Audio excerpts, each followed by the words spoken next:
Hello, everybody, and welcome to this week's edition of our weekly coaching webinar. I'm really glad everybody could join us. So today we're going to be talking about the qualification formula. We're going to be basically talking about how to easily interview and qualify potential business credit prospects, even financing prospects. So you get the privilege and benefit of fancy PowerPoints today because I've known that we were going to do this for many weeks and had plenty of time to have this prepared. Today is the first of a 3-week series on basically how to sell business credit. The first is going to be the first stage of the process, which is the interview, talking to prospective people. The second is going to be the presentation, introducing you to some new presentation assets and things like that we have to make it easier than ever to present the finance suite. And then the next week after, which will be 2 weeks from today, we'll be talking about closing. The whole hour is just going to be dedicated to closing. So all in all, we're going to be talking about interviewing, presenting, and closing, the 3 different aspects of how to sell the finance suite. Now, again, don't forget, we have a Premier Partner program where we do all the selling for you, where all of this is handled for you.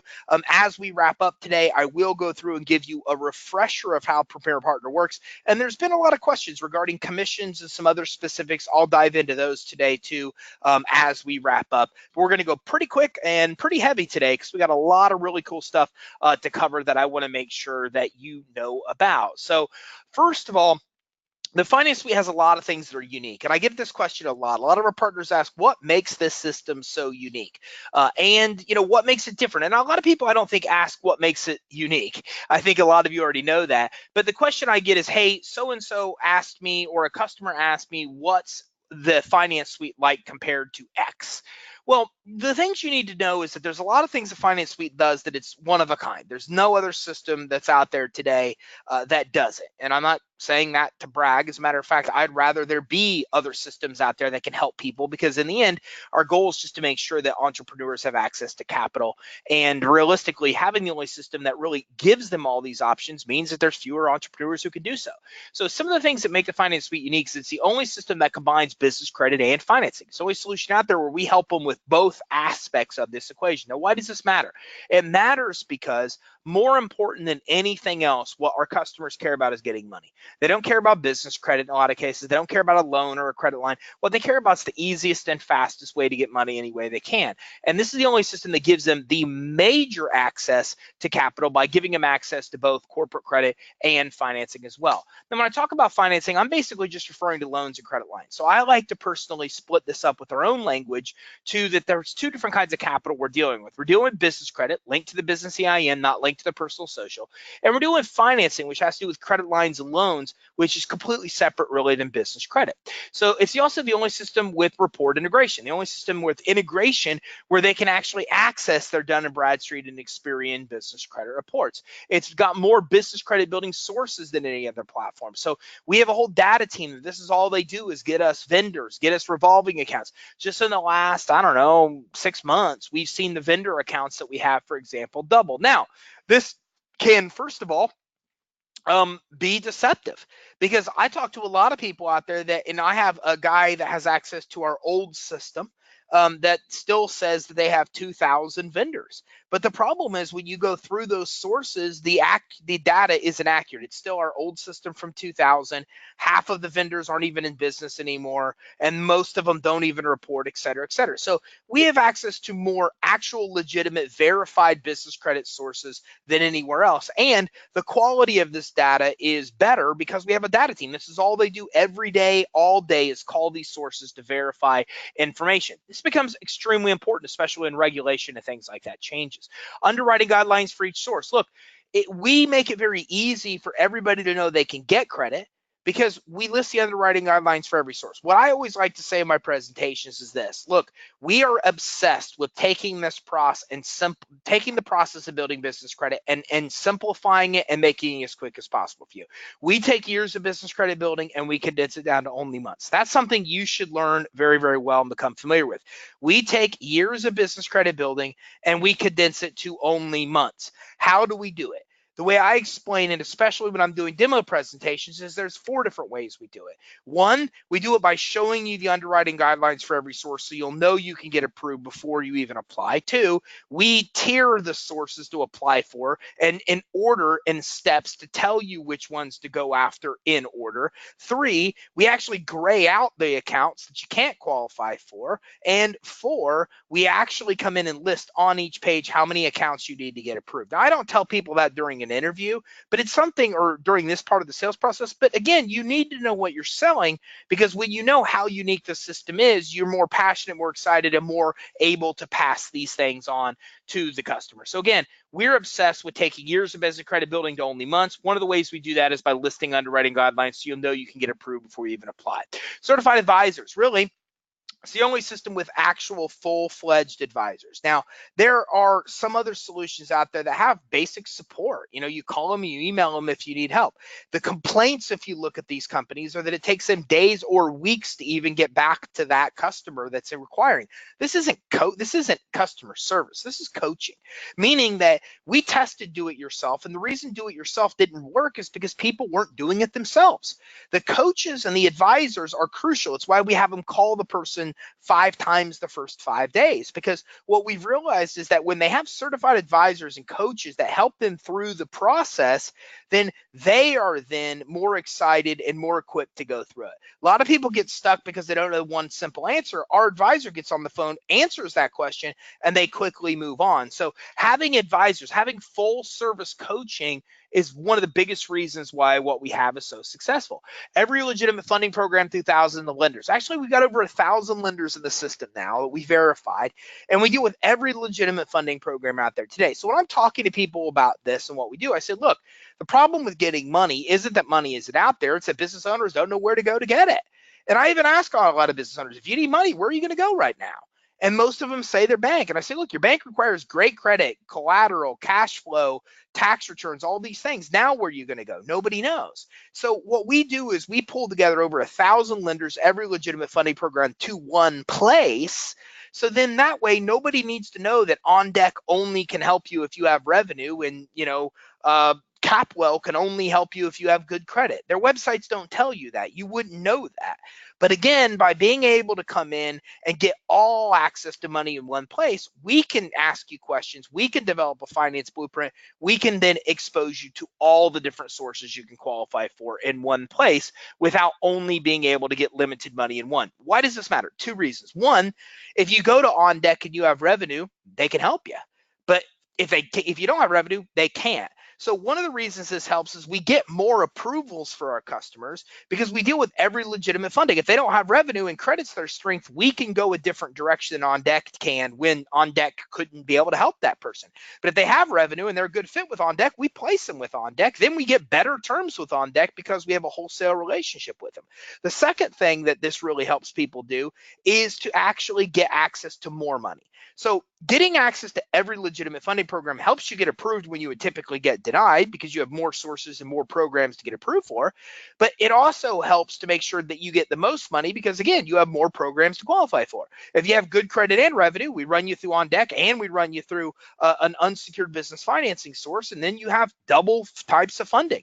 So by having access to all these lenders and all these programs, it just helps us get access to more money for the customers. Lend more money based on strengths. Again, the problem with going in your bank is that you have to have cash flow, credit, collateral. A lot of our customers don't. This only requires one strength to get a loan. And that gives us the ability to have financial solutions for every scenario. I mean, every one. Because even if somebody can't get loans, they can still get business credit.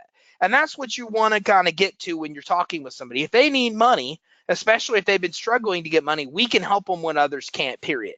So it really helps because no matter what their scenario is, good or bad, we can help them get money. And again, they're getting certified finance officers that help them through the through the process. So when it comes to interviewing people, you need to know that the people you're going to talk to are really broken down into a few groups, okay? People who are ready to buy, people who are not quite ready yet, people who are curious about what you have, people who can be dragged and still won't buy.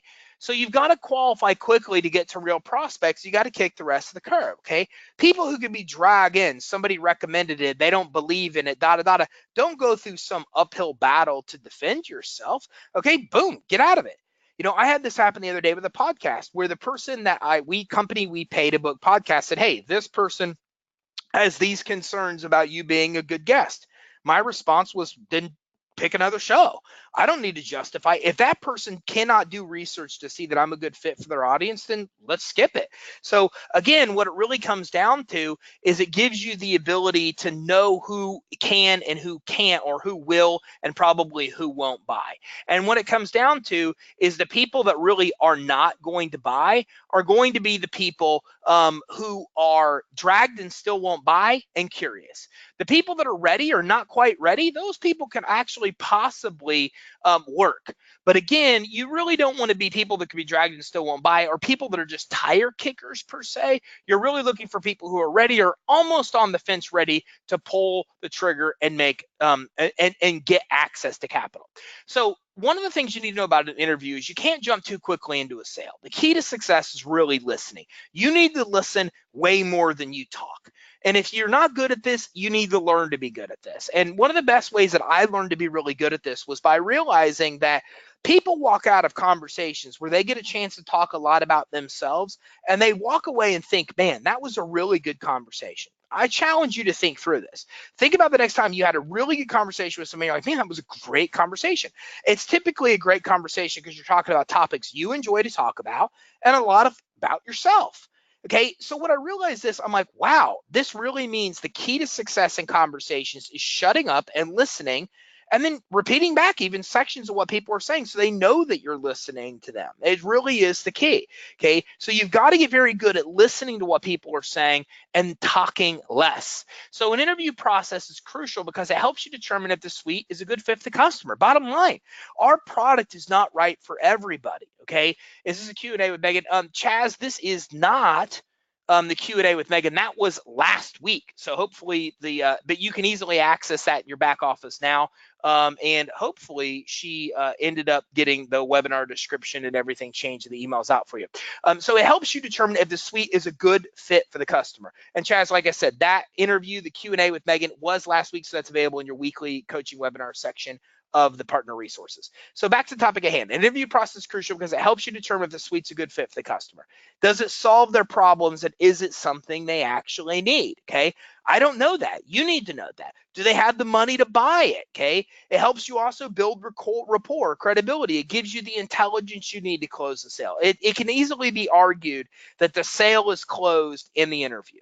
And the reason for that is that if you do the interview correctly, you're giving yourself all the ammunition you need to close the sale.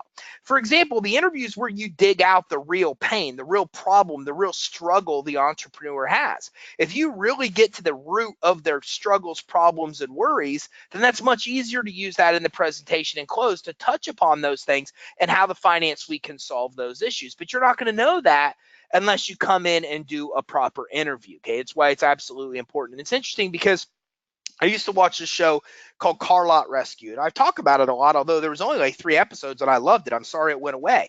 And it was interesting because the guy would pull every salesman from the dealership in and say, sell me this van, sell me the van, sell me the van. And everybody would start selling the van.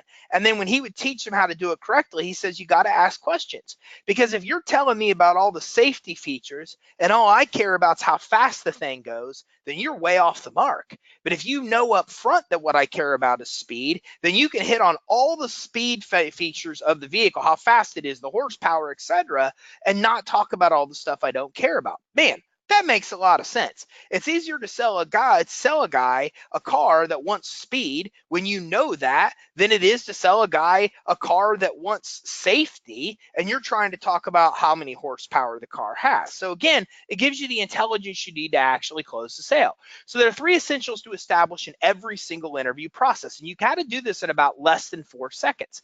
Now you've got to establish 3 things super quickly. You're sharp, you're smart, you're intelligent, you know what you're talking about. You're enthusiastic. You're passionate about your product. You're passionate about helping them. You're excited. They hear it in your voice. You guys know that I'm this way. As a matter of fact, it gets bad. The more I get excited about a topic, sometimes the faster I talk. And sometimes you can't even understand what I'm saying. I'm going so fast. So be passionate. Nobody's going to say I'm not passionate or enthusiastic, right? You're an expert. You know what you're talking about. This is what we want in life. We want experts. We want people that can help us along, okay? Interesting enough, I've been spending a lot of time reading about storytelling because I want to have better marketing messages. And what I've really come to realize is that really in life, we are living our own story. Like we are the hero and we run into problems and then we find these guides that help us overcome the problems. And then we have a small, success. And then like the big enemy comes in with something even worse, failure. And then we win the battle. Sometimes we lose the battle in the end. So that really is the story. When you're an expert, people want to know that you could step into their world as the guide in their story and that you can help them get what they want. If you do any research into the psychology of people, you realize that people care most about the people and how they can help them. That's what we truly underlying care about. What kind of positive impact can this person have in my life? They need to see that you're smart. They need to see you're passionate. They need to see you're an expert, sharp, enthusiastic, and expert. In doing this, then you basically show that you can help them in their lives. You can help give them control of their lives and help them achieve their goals, right? Again, if you think about this in the line of storytelling, and every story is the same way, right? We have a hero. The hero always meets a guide. In almost every single movie you'll have, the hero always meets a guide, right? I mean, like I can only relate this to Disney movies because it's all I've watched in 9 years since I've had my kids, right? But I see Frozen, for example, right? So Anna goes on the mission to help Elsa and save everybody, and Kristoff is her guide. Just think about it. Every single movie you have a guide, right? Legally Blonde, the guide was the manicure, the person that she went to get all of her stuff done. Every single movie has a guide. The hero finds the guide. The guide helps them to overcome their obstacles, slay the dragon, and have massive success. You got to be the guide. You're the expert. You're the one that they've got to look at that can give them control of their lives and help them achieve their goal, help them slay the dragon, help them overcome the actual obstacle. So two more essentials to establish in the interview, okay? And these are really essential as well. You care about them and you're just like them, period. They have to feel like you have their interest genuinely at heart. And they've got to feel like you have some kind of relation that you can understand where they are or where they've been. So when it comes to caring about them, you and I have both been into presentations before where somebody immediately goes right off and starts talking about their product, features, and benefits and all these types of things, right? And they don't even ask questions. Then we've been in sales pitches before where the pitch starts with questions. Well, I like pitches that start with questions because when you start wanting to know more about me, first, I like to talk about myself. I'm human. We all do. And secondly, the thing is the more you know about me, the more you're going to know if my product's a good fit and cater what the product can do to my actual needs. So that shows you care about me by asking questions, that you're just like me. This doesn't mean I like football, you like football. You're an entrepreneur, I'm an entrepreneur. We immediately have something in common. We both understand the struggles of growing a business with no money. Okay. I've been there before. I've owned a business. You own businesses. It is easy to be just like them.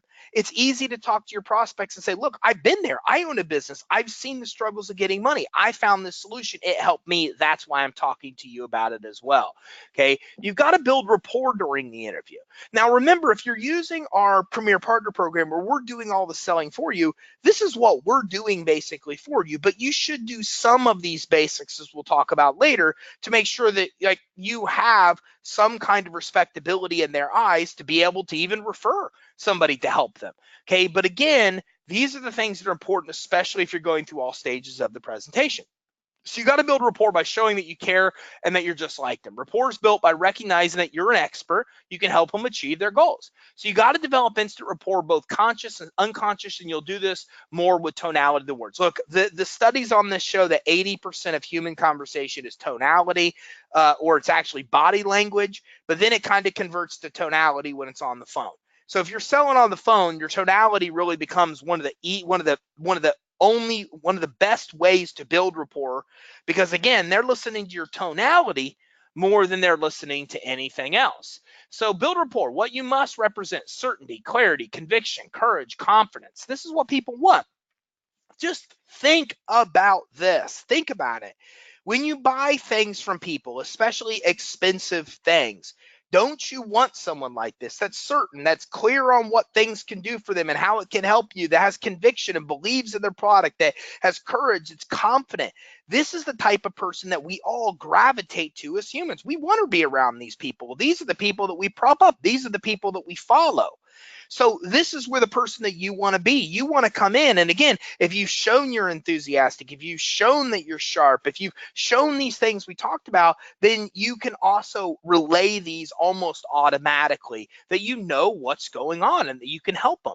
Okay, you want to be perceived instantly as an authority figure. Why? Because we all respond to authority figures, right? So I have to teach that out of my kids. I teach my kids that just because people have a robe as a priest, or just because they have a uniform as a police officer or a security person, does not mean that you should do whatever they say to do. Okay, because we live in a world where some of these people are like crazy, right? There was just a study today, like 300 people in like Pennsylvania was like molested by the churches, etc. So we've got to be careful to make sure that people understand that authority doesn't we have to train it out of my kids, because we're trained that you respond to authority ever since we're like grow up as babies, right? As a police officer, you do what they say. Here's a teacher, you do what they say, no questions asked. So it is ingrained in us as humans to respect authority. So when people see you as an authority figure, well, then it's obviously much easier, and there's much more of a willingness to follow what you're actually asking them to do. So don't get too far off course talking about their interests. This is not sales, right? Sales isn't saying, what are you into? And then the person says football, and you're like, oh man, I love football. I love Tampa Bay Buccaneers. I got season tickets. I got Tampa Bay Buccaneers clothes, and stuff's all over my room. Who do you think's going to get the best draft pick? It's not about that. That's not going to show me as being an authority. It's not going to show me as being able to help them meet their goals. It's almost a distraction, right? So maybe you're into that. I ain't. I'm into let's get to business. I want to do business with people that know what's going on. And I know what I'm talking about when I'm telling you that we've both been in situations where we clearly know we have the wrong person on the phone or in front of people, right? We know it. My wife and I have went through this, and she now does what I do: hang up the phone. I don't care if you waited an hour. You have an idiot on the other end. They can't help you. Hang up and get somebody on the other end that knows what's going on. Okay, so again, that authority is very important, and you don't show that you're an expert authority by talking about your hobbies. So don't start talking more about yourself and your interest to build rapport. Rapport is built by them recognizing that you're an expert and you can help them achieve their goals. Remember, a real expert doesn't waste time talking trivial. If you think about this in your life, I can tell you from experience, this is how I roll, man. I want to go into your establishment. I want you to come up to me confidently and say, how can I help you? And me say, this is exactly what I want. And you say, no problem. Let me get you exactly what you want. I don't need this to be some long transaction with you asking me a million small talk questions. I want what I want. Could you help me? Yes, then get it for me. This is the way a lot of us think and are. So don't get caught in trivial small talk. It's not the way to build rapport. So back to tonality. Again, over 80% of communication through phone is really tonality, because there is no body language to pay attention to. So you got to pay attention to your tonality. You got to develop your own script where you can underline or bold words you should emphasize. Look, guys, we use scripts, and I'll tell you why. Our presentation isn't a script. Our interview and setup is. And here's why. I learned this from the credit repair business.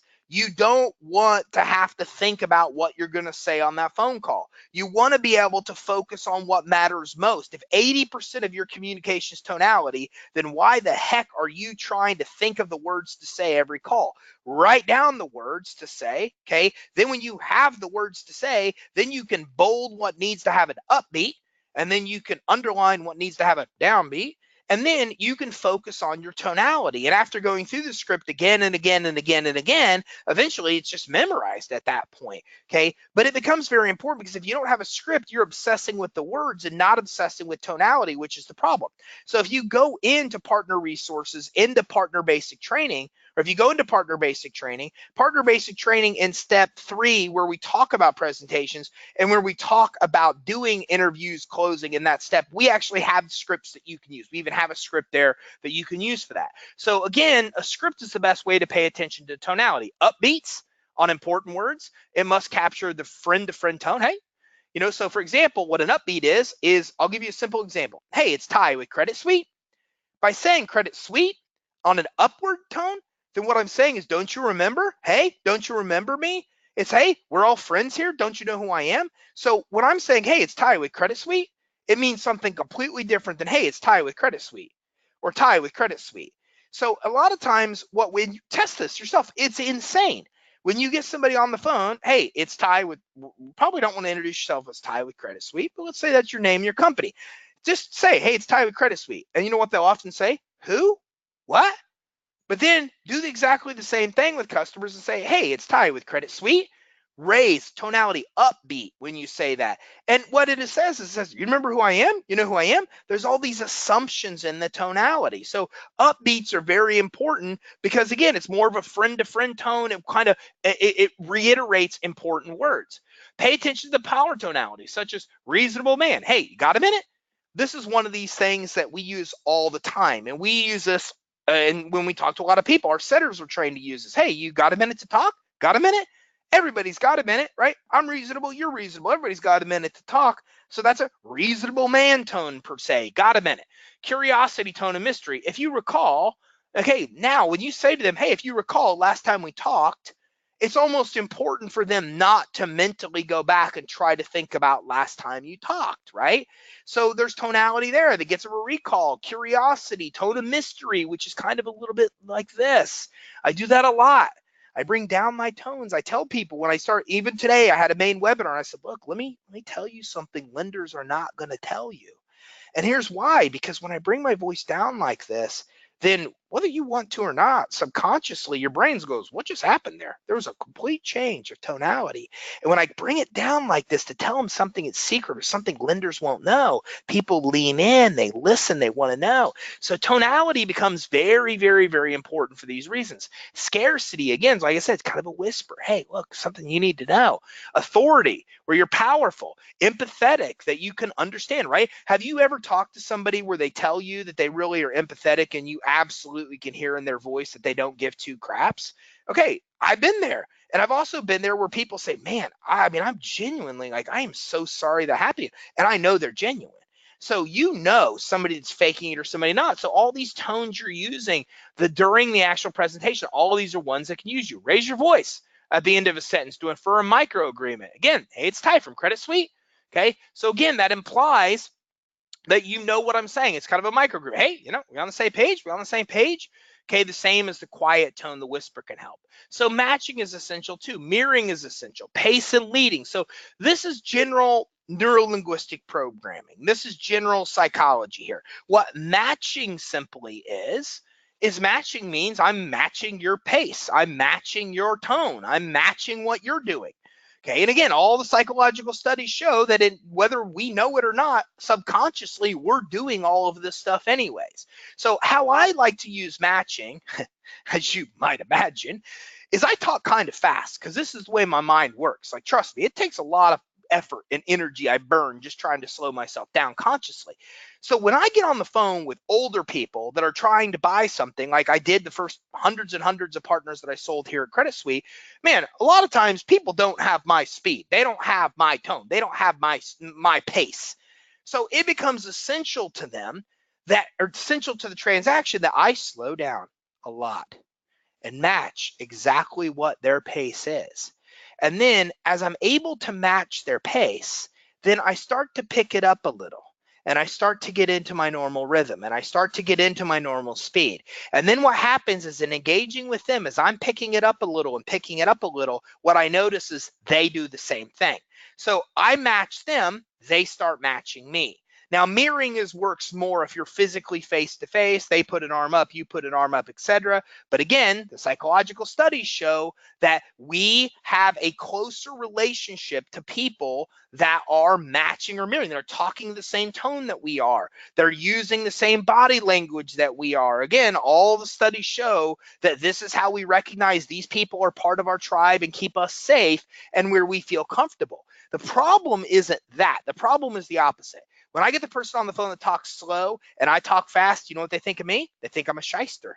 And this comes down to 76,000 generations of hunter-gatherer, where we are trained to try to find the threat. This is the chimpanzee brain, which controls more than we probably want it to. It says, hey, potential threat, outlier, outsider, person is not jiving with me. Whereas people in our tribe match us, mirror us, we're one and the same. So again, it's subconscious, but it happens.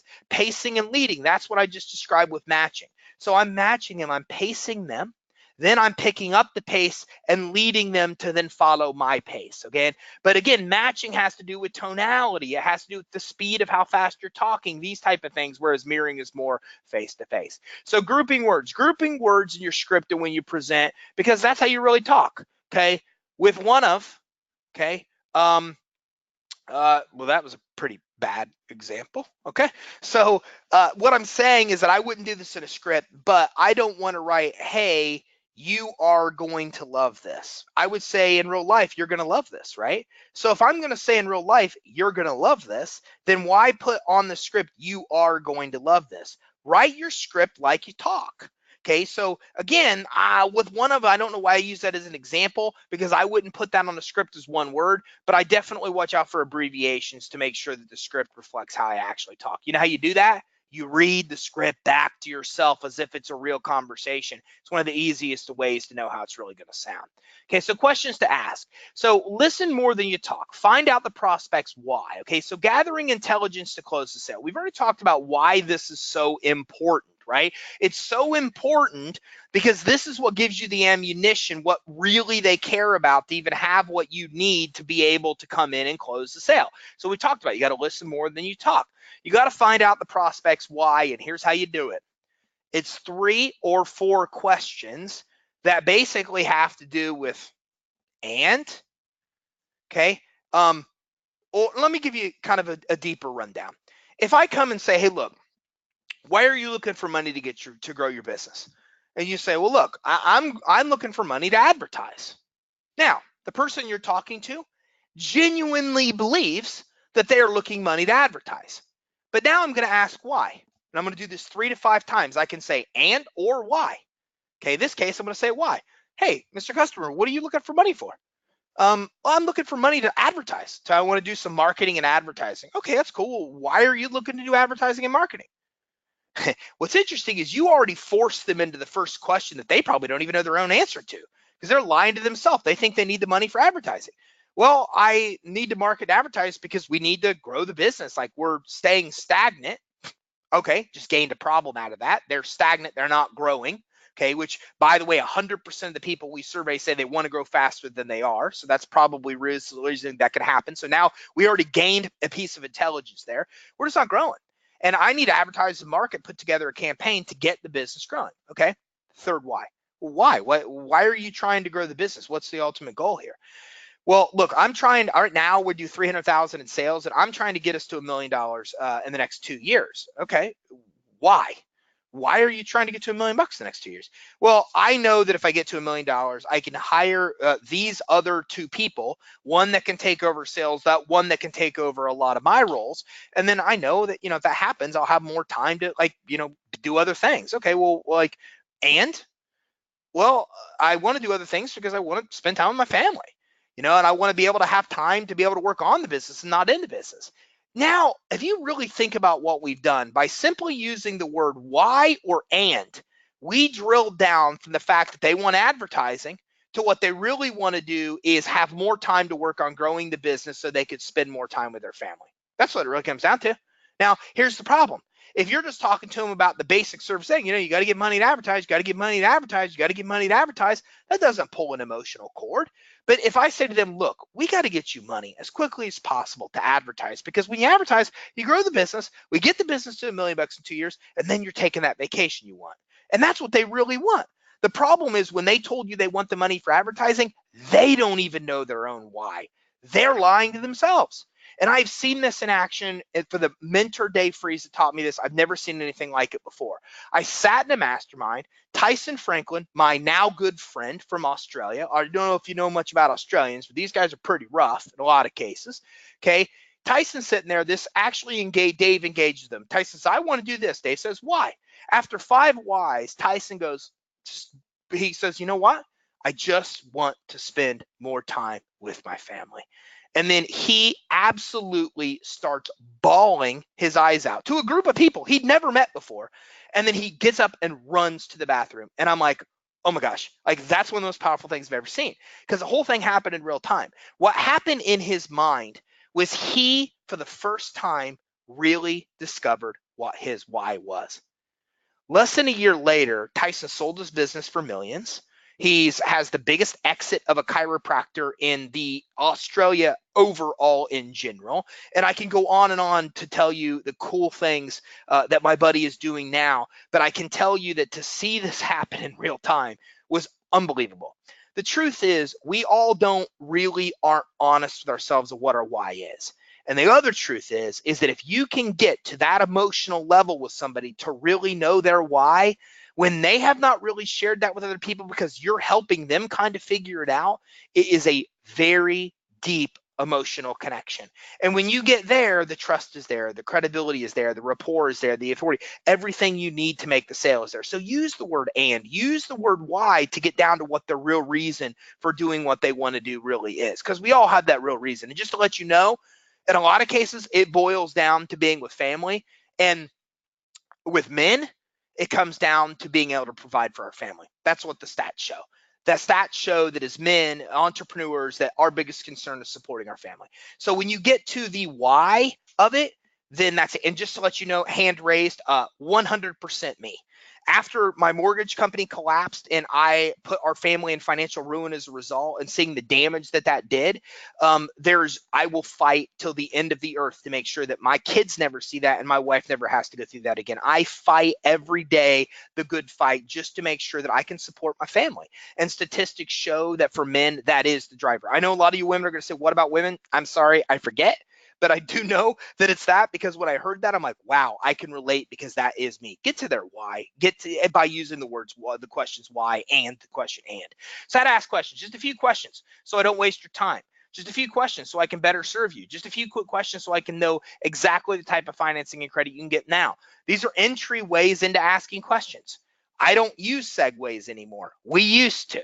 Okay, now what we basically do is we start the conversation with, tell me a little bit more about your business. Or we start with this. How did you hear about us? And I'll tell you more about that later, but these are some intro segue questions you can use to get in. I don't ask for people for this. I just come right in with a statement of, tell me more about your business, or we come in with, how did you hear about us?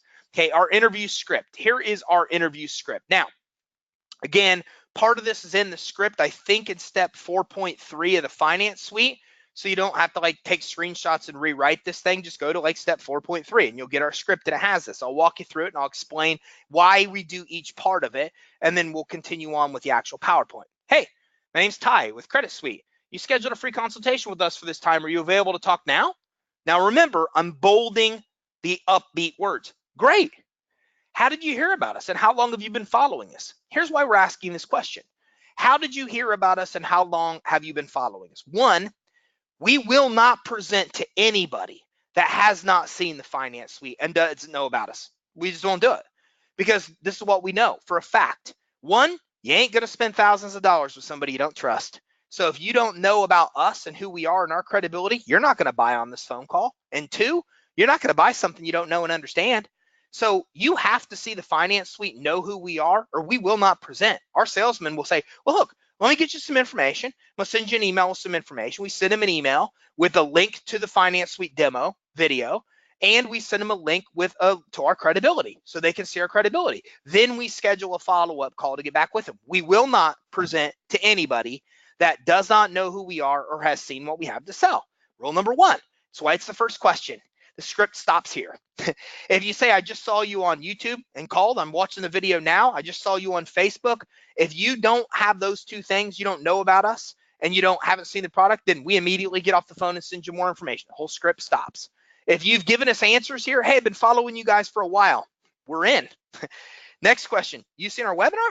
Yeah, we're in. Person's already seen our full pitch. Okay, so awesome. So you probably know by now that we help business owners like you build credit for your EIN that's not linked to your SSN with no personal credit check, as well as get low rate business loans. Why do we do this? Because buyers are liars. If they said they know all these things about us, they still might not really know exactly what we do. So even when they do say that they know about us, we still come back in with a brief summary of what we do so we make sure we're on the same page. So tell me a little bit about your business. This is where we get to their why. Tell me about your business. What's important? What do you like? This is how we get to know them a little bit more. Okay, what got you into this business? You don't have to ask that. That can go with so tell me a little bit about your business. But what got you into this business does really get to your why, doesn't it? It really does get to the why in a lot of cases. In my world, could you get to my why by knowing that I started the business to help other people, including myself, get credit without a personal guarantee because I'm not liable for everything in the business. So if the business fails, I don't have to be on the hook with my personal finances. That's my reason for starting the business. So in the end, couldn't you really know that my why is the financial protection of my family? Just by asking that one question, you could sometimes get to their why. Okay, wow, sounds interesting. What type of monthly revenue are you generating? Okay, so now we're getting into income qualifying questions, which I'll show you here in a minute. We're basically seeing, do they have the money to pay us? And could they get revenue financing? Let's figure that out. What are some of the biggest issues or problems you're dealing with now? This is one of the questions that is the best. This is where we dig out the pain. What pain are they experiencing? What problem are they having? What problem, if fixed, could result in huge success? Remember, now my whole mindset has changed because we're all living our own story. I'm the guide. You're the hero. What problem do you have, hero, that if you're facing, what animal are you fighting? What enemy do you have? What villain are you trying to fight? Is the villain the bank that won't give you the money? Is the villain the fact that you can't figure out the marketing and you need more money to get the business to a point where you can grow it? What's the villain? What's your problem? I'm your guide. I got to help you overcome the problem and get to victory. Can't do so if I don't know who the villain is. So I got to know what the biggest problem is that you face right now, why you're looking for money. Okay, because I can then present and I can say, hey, remember how you said you're looking for money for that advertising campaign so we can get you more time with your family? Well, here's how you can do this. You can use this card for this and this card for flyers and da-da-da-da-da. Okay, so how are things going to look for you once you get credit to grow? Once you get the money, once I help you, what's it going to look like for you? Brilliant question. Here's why it's brilliant. First of all, for them to answer it, they have to already visualize themselves having me help them solve the problem. Fantastic. Go ahead and put that in your memory bank. Let's go ahead and store in the memory for you to answer my question. You have to visualize yourself with me already having solved your problem to answer the question. So I'm already ahead now because you've already visualized me solving the problem and you already can now feel the feeling of what it's going to be like to have that problem solved. Right after I took you down a negative, what's the biggest problem you have? Now I lift you up. What's it going to look like when we slay the villain? What's life look like then? Okay, sounds like you have a bright future ahead. We're just glad to be part of it because we know that most businesses fail due to lack of access to credit and capital. Why are we saying that? We're now making a statement. First, we want to break up a series of questions with a statement. And the statement says, look, that's awesome. I love what you're doing.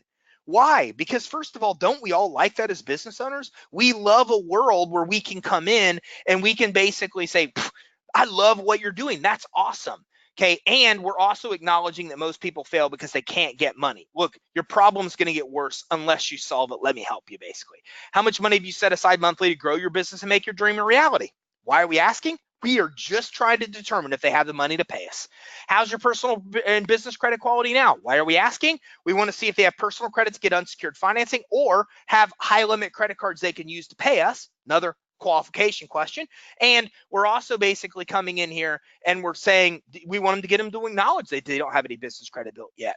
No worries, we'll help you build business credit from scratch regardless of personal credit quality. We already are expecting them to say one or both are bad or non-existent.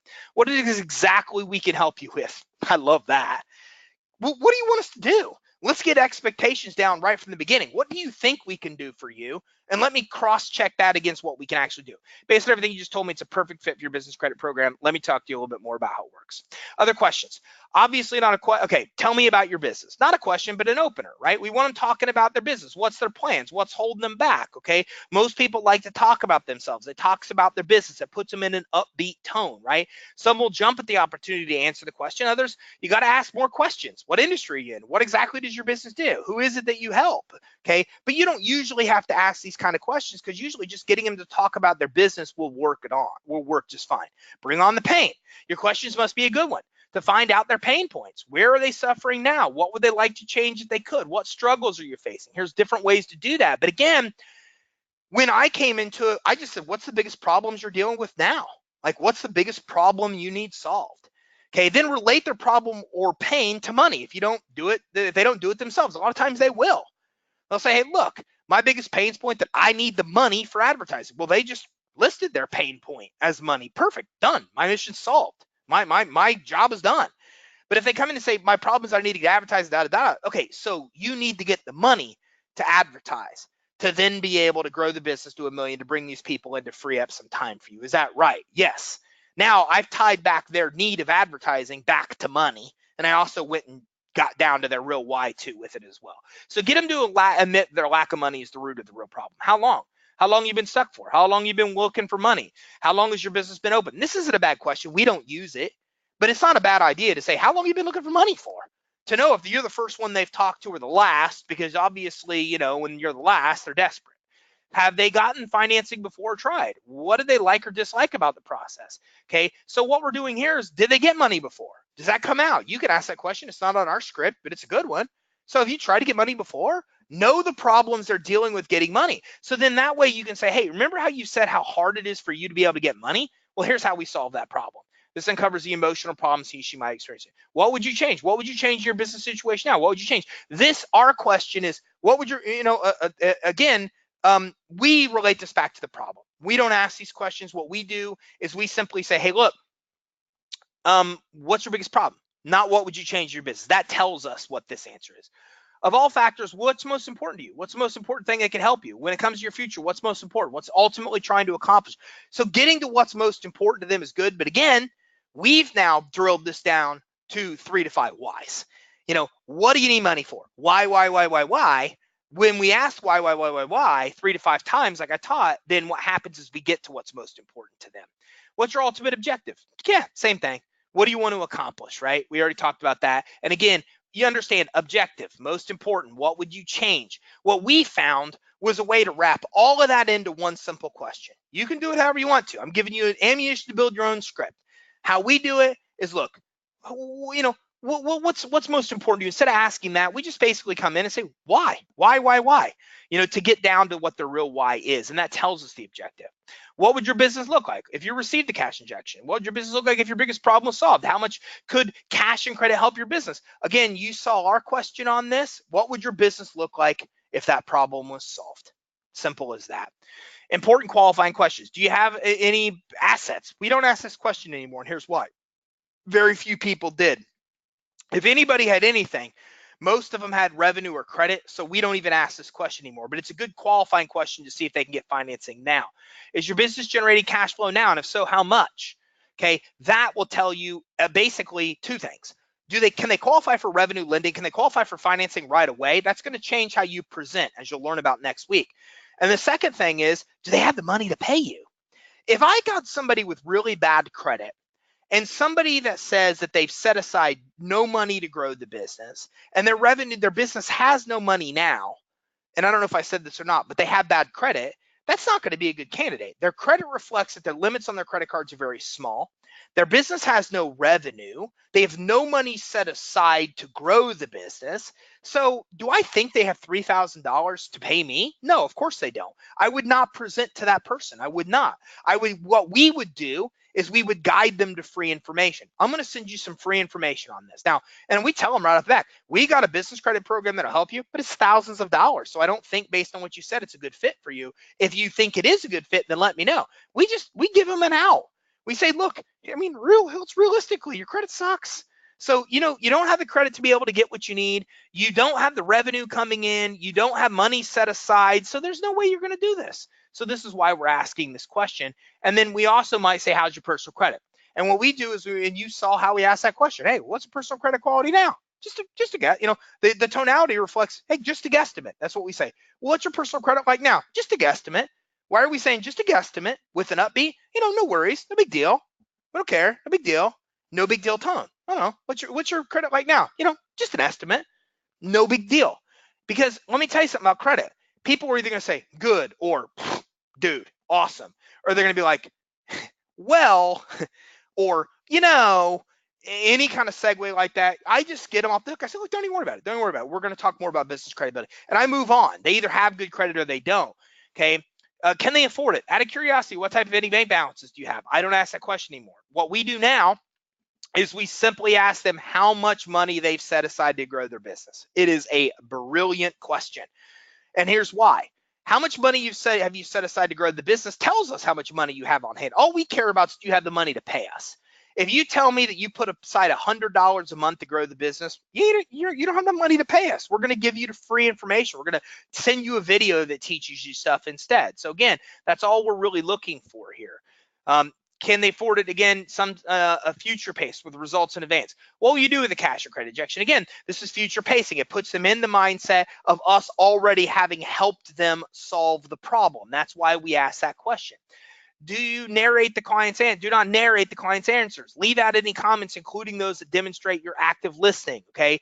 You don't want the client to feel relaxed just yet. Let them talk himself into feeling a little uneasy, okay, when you talk about some of these things. So way I explained it, active listening, and what you got to do to make sure that they understand that you're listening is just repeat part of what they said. It's the easiest thing to do. So if I come to you and say, hey, so what are you looking to get money for? And I guess actually I just already went through this example. In advertising, we say the 5 whys. Then when I say, okay, so you're looking to get money to advertise so you could grow the business to 7 figures, to then have more personnel, to make it easy to focus on growing the overall business faster and then spend time with your family. Is that right? They're like, yeah, dude, you listened. And so that shows I'm really actively listening to what you're saying. Just even summarizing part of what's said. Look, I want to grow my business to advertise. Oh, okay, so advertising is important to you. That reflects that I just listened to his or her previous statement. So again, just repeating all or summarizing or some of what they last said reflects that you're actually listening. So again, it's how do you intro into the presentation? Well, based on everything you just told me, the Finance Suite is a perfect fit for you. Our segue is always the same if it is the perfect fit. If it's not the perfect fit, why is it not a perfect fit? They don't have money to pay us. And it really can't solve their problem, which is rare because money can solve almost everybody's problem in business. So it really comes down to they don't typically qualify with money. If they don't qualify with money, we tell them, we say, look, here's the deal. Based on everything you just told me, I do think what we have could be a perfect fit for you, but here's my concern. It's thousands of dollars. And I don't think you're in a position right now where that maybe makes sense. So if I'm wrong, then let me know and let me tell you more about this. But if I'm right, then are you okay with me sending some more free information to you that will teach you what you need to know about business credit? I'm giving them the out. I'm telling them, I'm saying, look, I don't think it's going to fit because I don't think you have the money to pay. But I want to give you something for free that's still going to provide value. I'm giving them an out. Now, they may say, oh, no, look, I've said that, but Grandpa's invested in my business. He's got plenty of money. That's not an issue. I want to see if you can help me. But most of the time, 9.5 out of 10 times, you giving them the out will let them just get out without them trying to go through this embarrassing process of blowing off your phone calls, et cetera, which is what's going to happen. Look, guys, you could have the best thing in the world, but you can't sell it to broke people that can't buy it. They either have the money to afford it or they don't. That's what it really comes down to. So again, That's really how you segue people into the actual presentation. So we've hit on a bunch of stuff today. I've shown you our script. I've shown you the logic of how we've got to our script, every single question, etc. I'm going to go back to that. I want to now at least touch upon Premier Partner as well, because for those of you that don't know, our Premier Partner program, basically it's just an option for you. You have it, you can use it, you can not use it, doesn't matter. It just helps you because we do all this for you. We do the interview, we do the presentation, we do the follow-up, we do the close, we use our sales funnel, we use our setters, we do the whole thing for you. The whole process is done, and you're basically getting paid 25% of whatever we sell. What it really comes down to is we basically are almost splitting profits with you.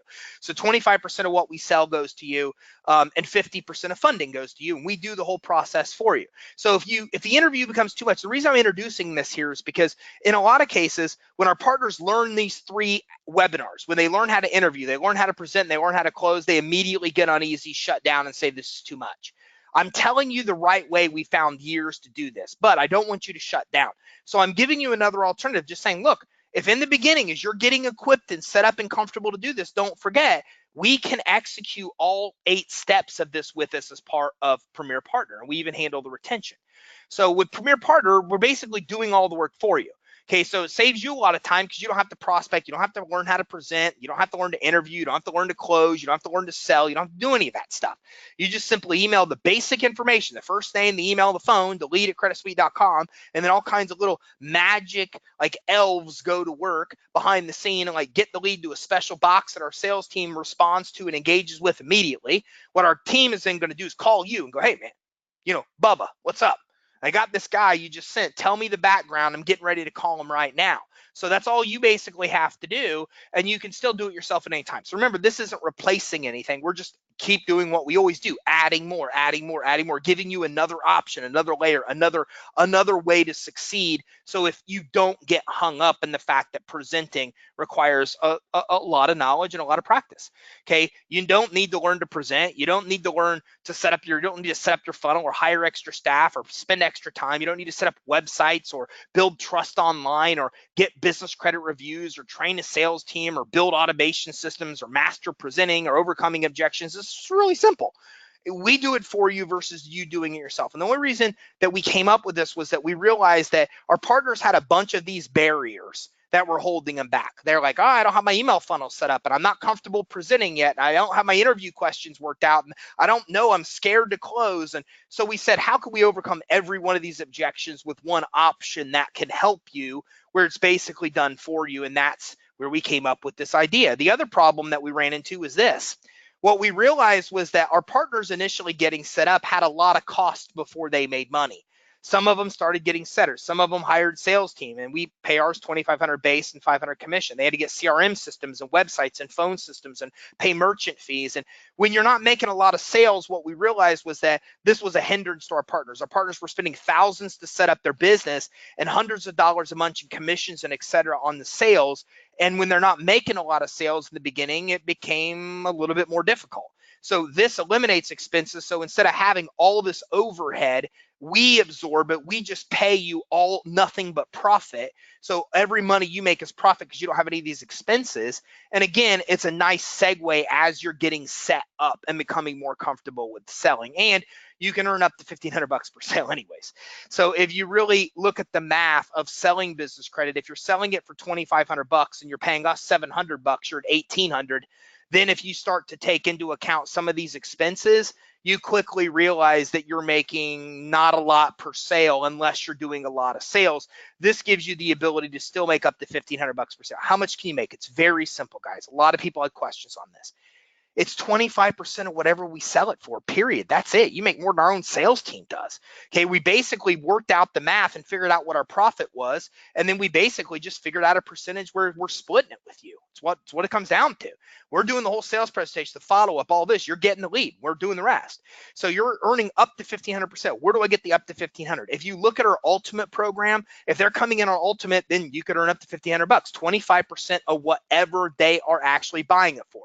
If they're coming in and they're getting the VIP program for $3,500, well, then that's what you're getting. It's 25% of that amount of money, which that would be like $900, something like that.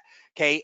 But if we discount that $500 because they bought at a webinar, well, then it's 25% of whatever we collect. It's as simple as that. And if you're an executive member, you can still earn 50% funding commissions without doing any work, just with submitting the lead. So it's a perfect solution until you get lead volume, because it eliminates expenses to maximize profits. Look, we do not want to take anything away from you. What we want to do is be able to solve every problem you have.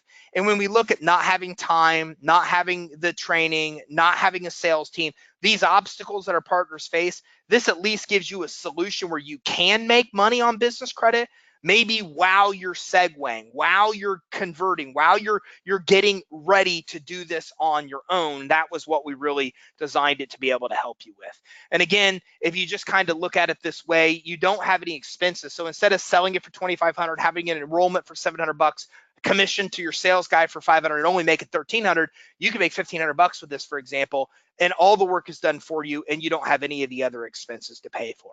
Our established reputation becomes your credibility weapon, right? So now people can find us, and that helps you close the sale, not hurt you. Okay, our funnel builds trust and rapport for you, and you know how established our funnel is. Experienced setters, our setters are teeing up the sale for our sales team. Our sales team is closing the sale. So every issue you may have, we basically overcome. Leads converted to sales at a much higher percentage because it makes sense. We have an expert sales team that this is all they do. Prospects convert faster because our funnel and our sales process is designed to convert them faster. Customers keep paying longer because we have a retention campaign that we implement for you. Okay, and if you're part of it now, you see it. We're giving people plaques. We're giving people year-long subscriptions to Entrepreneur Magazine. We're giving them books. We're doing all of these things that are designed to retain them, that keeps them paying longer, but it all costs money, which we're absorbing. You make more money per sale, possibly because you don't have the expenses. More leads convert through time because of our funnel and our process, and it just basically really comes down to more money for you. So, that gives you an idea of Premier Partner, but again, this is just a resource to help you. You got this down? You got this down. Go at it. This week, next week, the next week, we're going to map out this process. And when we're done in step 4, we're going to put these videos so you understand exactly how to interview, exactly how to present, exactly how to close like our team does. You can learn this. You can do it. But I don't want there to be any barriers in the way. So that's what Premier Partner's for. Premier Partner's just simply there in case you have any barriers that can hold you back, where you don't have the time to train, you don't have the competence, you don't have a sales team, you're distracted, you're running a primary business, you have another job. It still gives you the ability to earn $750, $1,000, $1,200, $1,500 per sale without doing any of the work, just by sending a lead to lead@creditsuite.com. So you have a couple options. You're going to be able to do what I'm going to teach you this week and the next 2, or we can just help you, or at any time you can do either or the or. Problematic customers, let us handle them for you if you want. While you're getting trained, let us handle it where you can still make money. This way you can still make money while you're getting comfortable and getting time and everything you need to be successful. So I wanted to introduce Premier Partner, and I will the next 2 webinars as well, just because, again, I want to remind you that if this is overwhelming, we have a solution where you don't have to do it. Don't let the overwhelm be an excuse not to make money with business credit, because there's so much money to be made. This is another solution where you can still make great money without doing the work and avoid every barrier that you may face. So I want to make sure you have options to succeed however you want to.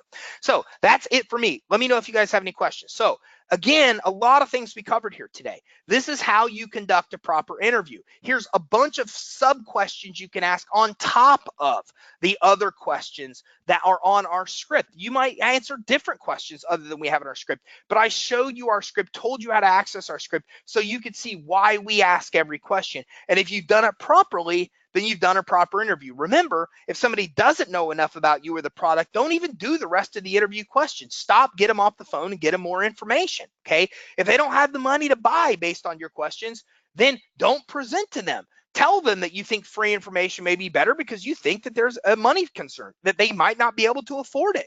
They'll appreciate that, and you're giving them an out. And if they're wrong and they want what you have and they do have money, they're hiding it from you, then they'll correct you and say yes. But that's the purpose of the interview script. Get the ammunition to close the sale. What is their why? What is their biggest fear? What does their life look like when that fear is actually solved? Build the trust, build the credibility, build the rapport, okay? Find out if it's a good fit for them or not. See if they have the money to even pay. They even have the information and the knowledge about you and your company to be able to buy. There's a lot of stuff that we're trying to do in that interview script to save you time. Is it worth presenting or not? That's what it comes down to. Is it worth presenting to that person or not? Because when you get into a presentation and close and follow up, you can spend considerable time on all that. Don't spend that time if you don't have a good prospect. The interview script is how you dig out whether you have a good prospect or not. It's as simple as that. So Dustin says, I have a list of 400 that I generated from lead magnets. Is it possible to turn these over to you to work? It's possible. The problem we're concerned with right now is what you described. To us, these are cold leads. They don't know you. I don't know, maybe they do or not. So Dustin, do me a favor. Talk to whoever your rep is on our team. Lane, Eric, etc. Let us look at these at a case-by-case basis. Here's what I would suggest with those.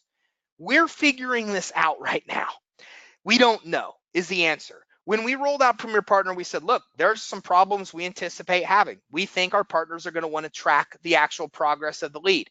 So we put our development team on solving that task, and it's working now to produce a solution, knowing that that was a concern that you guys would have. This was not one that we had really thought about. This was not one that I'd accounted for, was people wanting to give us lists of cold leads to market.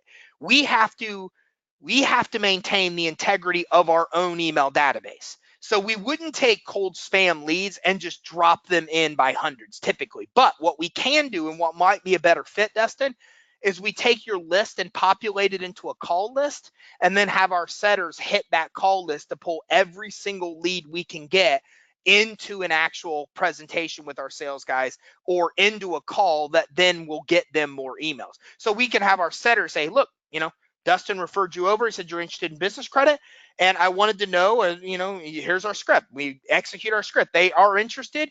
We then start sending them emails, and we get them on the phone with our sales team. More than likely, Dustin, that's what we would probably consider doing, but we would need more information about these 400 to better tell you. If they are more familiar with you, they know who you are, they definitely have shown an interest, they're engaging with emails, then we may set up a way just to send the whole list one email and segue in to get them into our email sequence. There's a lot of options, but my suggestion is to start by talking more about who these 400 people are to the person that brought you in, and then let them know that we discussed this during the webinar.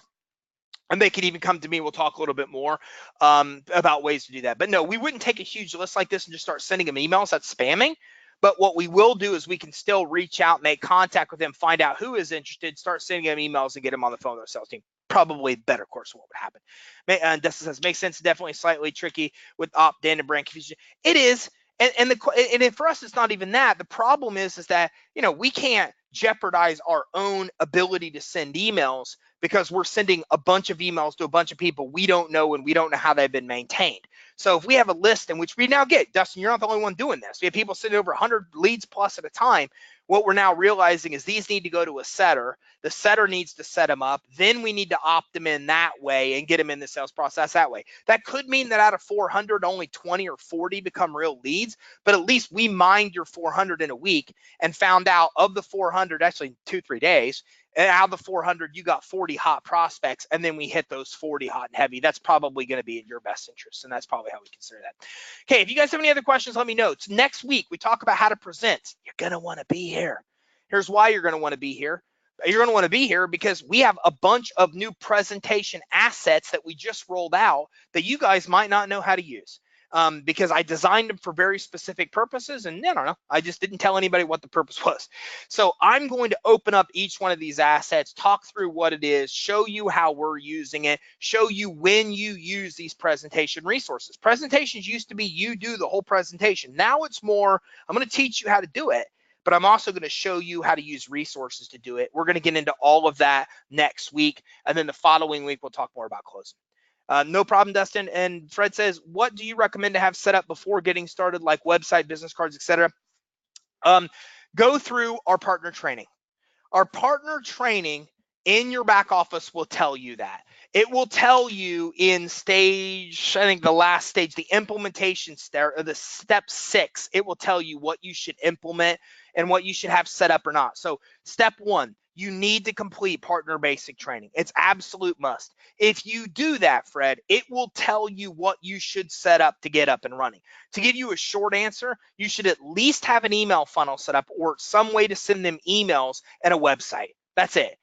It's good to have social channels set up, but the two necessities you should have is at least a website and your email funnel and the basic training you need to go through. It'll teach you what these things as well. And don't forget, Premier Partner can also help you make money while you're getting that stuff set up as well. I don't have any other questions. I'm going to wrap this up. If you have any other questions, reach out to us and let us know. support@creditsuite.com. Otherwise, I will see you all next week when we dive in and we talk a little bit more about how to actually present the finance suite to make sales. I look forward to seeing you all next week. Thanks for tuning in, and I will see you next Tuesday at 3 o'clock Eastern. Thanks, everybody. Have a great day.